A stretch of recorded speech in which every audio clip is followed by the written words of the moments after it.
Genopro tips. Today I'm going to go over the process for adding pictures to the genome app without losing the date of birth. This comes from a question on the forum. Hello all, I'd like to see photos and dates in Genogram. Now is it possible to see photos or dates or not both? On the forum it was linked to another post which talks about a workaround to do that, which we're going to take through step by step. I'll also post a link to this piece of writing here. So this is what you will want to get.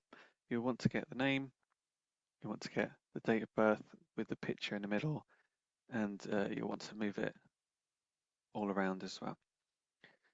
At the moment, the problem is, sorry about that, the problem is that if we just go on to picture mode, we lose the date of birth and there is no way to retrieve that or to add it on in any way. So as great as picture mode is, we love picture mode, we do lose the date of birth. So this is going to be a step-by-step guide in how to get to a picture with date of birth.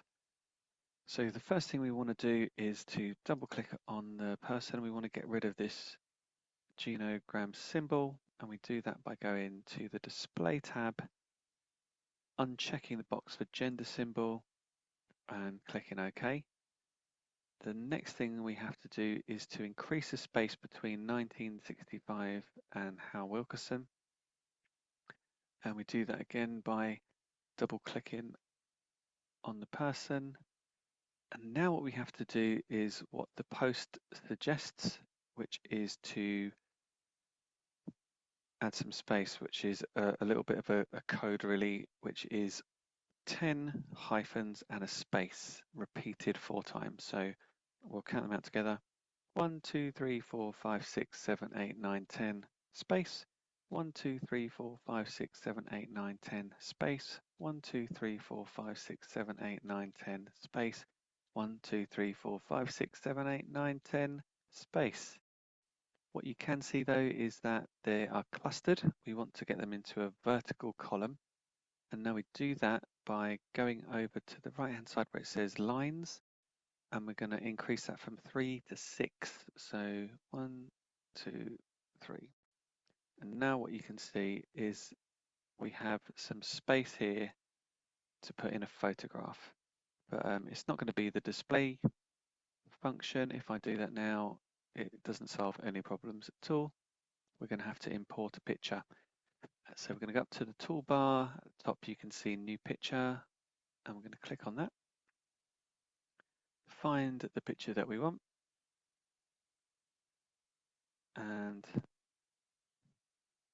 the picture is a little bit too big for this space, so we're just going to do a bit of resizing to make that fit in. And there we have it.